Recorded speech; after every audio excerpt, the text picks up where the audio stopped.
Mis hermanitos, buenas noches. Qué gusto de poder llegar a sus hogares para poder compartir la palabra de Dios. Esta vez quiero pedirles un favor. Quiero pedirles que por favor se suscriban y pongan un thumb up, un dedito para arriba, porque este tema que vamos a tocar es un tema muy interesante y es un tema muy importante. A todos nos afecta, a todos nos llega directo al corazón, porque de alguna manera todos somos participantes. El tema que vamos a tratar esta vez se llama la anatomía del pecado. ¿Qué tema, eh? Es un tema muy importante, por eso pongan mucha atención. Dice la palabra de Dios en Juan 8:3, que los maestros de la ley y los fariseos le trajeron una mujer que había sido sorprendida en adulterio. La colocaron en medio y le dijeron: Maestro, esta mujer es una adúltera y ha sido sorprendida en el acto. En ese momento, como la ley de Moisés ordena matar a pedradas a la mujer. ¿Tú qué dices? Le hacían esta pregunta para ponerlo en dificultades y tener algo de qué acusarlo. Pero Jesús se inclinó y se puso a escribir en el suelo con el dedo. Como ellos insistían en preguntarle, se enderezó y les dijo: Aquel de ustedes que no tenga pecado, que le arroje la primera piedra. Se inclinó de nuevo y siguió escribiendo en el suelo. Al oír estas palabras, se fueron retirando de uno por uno tras otro, comenzando por los más viejos hasta que Jesús quedó solo con la mujer que seguía de pie ante él. Entonces se enderezó y le dijo: Mujer, ¿en dónde están? ¿Ninguno te ha condenado? Y ella contestó: Ninguno, Señor. Y Jesús le dijo: Tampoco yo te condeno. Vete y en adelante no vuelvas a pecar. ¡Qué palabra! ¡Qué cita tan interesante! Porque aquí hay cosas que nosotros no habíamos descubierto. Y es que cuando el Señor voltea hacia los fariseos y les pregunta a ellos, Él sabía que no podía haber uno que no fuera pecador.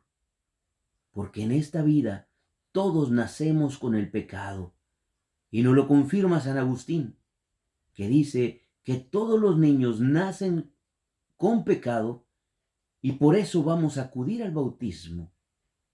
Y nos lo dice San Pablo bien claramente en su palabra. En Romanos nos marca el hecho de que todos fuimos parte de pecado.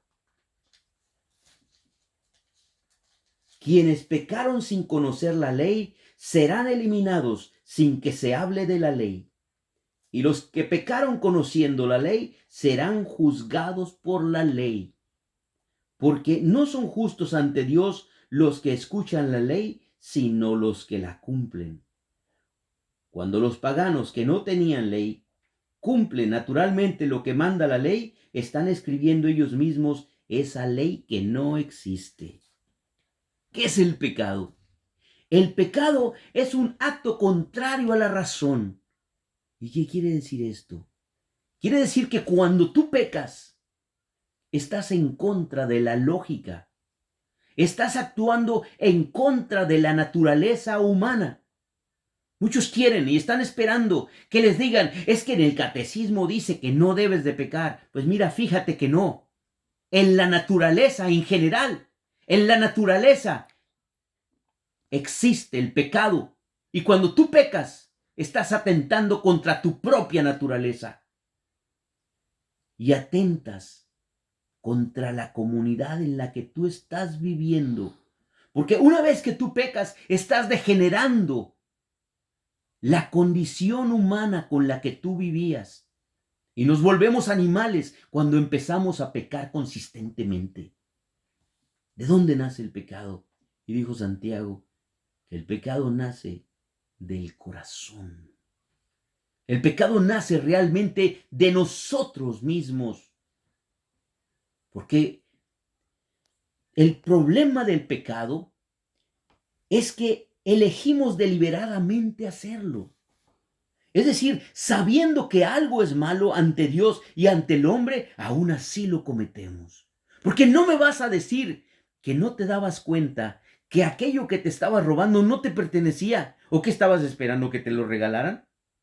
¿No te dabas cuenta tú que cuando estabas mirando a aquella mujer que no te pertenecía, no me digas que no te diste cuenta que no era tu esposa? Lo sabías perfectamente bien, pero aún así lo hiciste. Y cuando le aventaste el sablazo y cuando la trataste de conquistar, no me digas que no te diste cuenta que estabas cometiendo pecado. Pero era más importante tu ego para sentirte que eras el conquistador, para sentirte que eras capaz de conquistar a una mujer que era casada y que no te pertenecía, que el hecho de estar denigrando tu imagen delante de Dios. No me digas que no te diste cuenta que el mismo Jesús sufrió cuando tú lo hiciste, porque Él ya se sacrificó por ti. Él ya vino a morir por ti, por tus pecados. ¿Y tú quieres seguir pecando? ¿Qué estás esperando? ¿Que tu Señor vuelva para que vuelva a morir por ti? Probablemente no va a ser posible. Si tú pierdes tu condición, limpia, puede ser que pierdas también el amor que te acompañaba a ti, ese amor que Dios te trajo. Y mientras que tú no traigas ese amor contigo, no puede lograrse la salvación de tu alma, porque has perdido tu lugar dentro de las bienaventuranzas. Y al perder la salvación, estás destinado a ir al fuego eterno, a la muerte eterna, que es lo peor que te puede pasar. A diferencia de los pecados mortales, que son los que te acabo de describir, están los veniales. ¿Qué son los pecados veniales? Estos pecados constituyen un desorden moral que puede ser reparado si te pones a trabajarlos con amor. ¿Qué significa esto? Significa que cuando tu moral te marca tus límites y tus reglas, hay algo que de repente se te pasó y llegaste a hablar un poquito más de alguien y lo ofendiste. Se sintió ofendido porque le llamaste gordo o porque le llamaste de cualquier otra manera. Todavía lo puedes corregir. Tienes que cambiar tu actitud y reconocer con humildad que te equivocaste. Tienes que ir ante aquella persona y decirle: perdóname, créeme que me equivoqué. No quería decirte gordo, quise decirte gordito. Y quise decirte con cariño, porque siento realmente que somos como hermanos o como amigos. Discúlpame la confianza, no lo volveré a hacer. Y eso probablemente va a reparar tu falta. Después de haber tenido un altercado, después de aquello parecía que estaba deshecho, aquel hombre puede ser que te reconozca y en lugar de decirte algo te va a decir flaquito. Y entonces va a haber una reconciliación. El pecado venial tiene esa facilidad.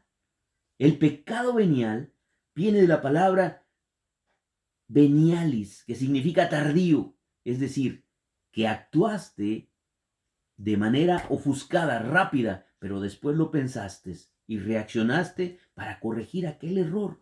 El problema es que no deja de ser pecado. Y aún los pecados veniales pueden tener problemas muy graves. Y es que cuando el pecado venial se empieza a producir, empiezas a tomarle facilidad. Ya arreglé el problema del gordito, así que si ahora a este también le digo panzón, pues también lo va a entender, ¿verdad? No. Porque cuando cometiste un pecado, no dejó de ser un pecado. Y cuando lo cometiste repetitivamente, puedes llegar a caer en algo que se llama pecado capital. Los pecados capitales fueron clasificados separadamente porque cada pecado capital incluía puntos y códigos que te marcaban.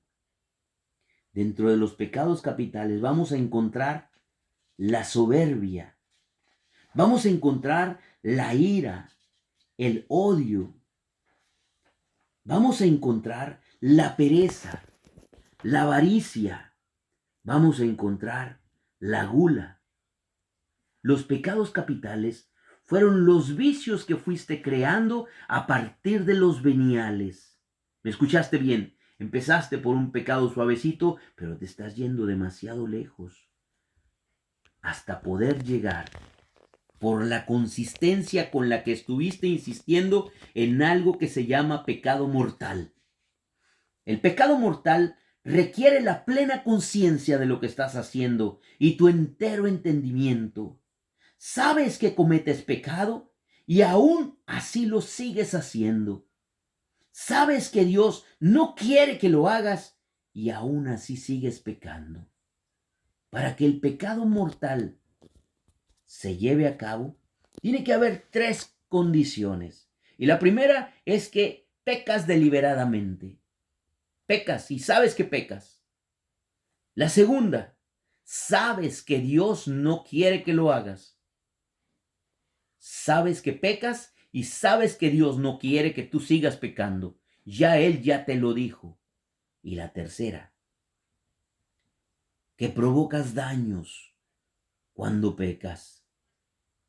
Esa es una condición más lamentable de todo, porque muchas veces los daños los estás cometiendo contra aquellos que tú quieres. No son contra tu enemigo, sino contra aquellos que tú quieres. Les estás causando un daño que no te das cuenta, como aquel que toma alcohol, que está cometiendo el pecado de la gula. No se da cuenta que al cometer ese acto va a trascender y va a llevar probablemente a una maldición en sus hijos, solamente porque continuó con su pecado. El pecado mortal ataca directamente al amor de Dios. Ataca el amor de Dios y el amor a los hombres. Por ejemplo, el desamor, el odio. El desamor significa odio. Y cuando tú dejas de amar a los demás, tampoco sientes la necesidad de actuar en favor de ellos. Muchas veces ese es el principal objetivo por el que tú debías de estar trabajando sobre el amor. ¿Sabes por qué? Porque cuando a Jesús le preguntaron cuáles son los principales mandamientos, Él les contestó, el primer mandamiento que os doy es que se amen unos a otros. Pero muchas veces nos olvidamos que teníamos que amar a los demás y caemos en pecado porque no los amábamos lo suficiente. Yo quiero que a partir de hoy tú empieces a reaccionar y empieces a pensar lo que son tus propios pecados. Porque no hay uno que se haya quedado sin pecar. Y tú que estabas mirando a la mujer de reojo, piensa lo que estás haciendo antes de seguirlo haciendo. Tú que te estabas robando los tostones, que te estabas robando los pennies, tú que te estabas robando los centavitos, más vale que lo pienses. O tú que llegas tarde para tratar de engañar a tu jefe porque le estás robando su tiempo. No puedes pecar más. Vamos a hacer una pequeña oración para sellar esta pequeña reflexión. Señor Dios, queremos pedirte, Señor, que abras nuestra mente, que abras nuestro conocimiento, que nos des la sabiduría que tú traes a los que tú amas y que nos permita, Señor, en tu nombre reparar las faltas que habíamos cometido. En el nombre del Padre, del Hijo y del Espíritu Santo, que Dios te bendiga a ti y a tu familia. Amén.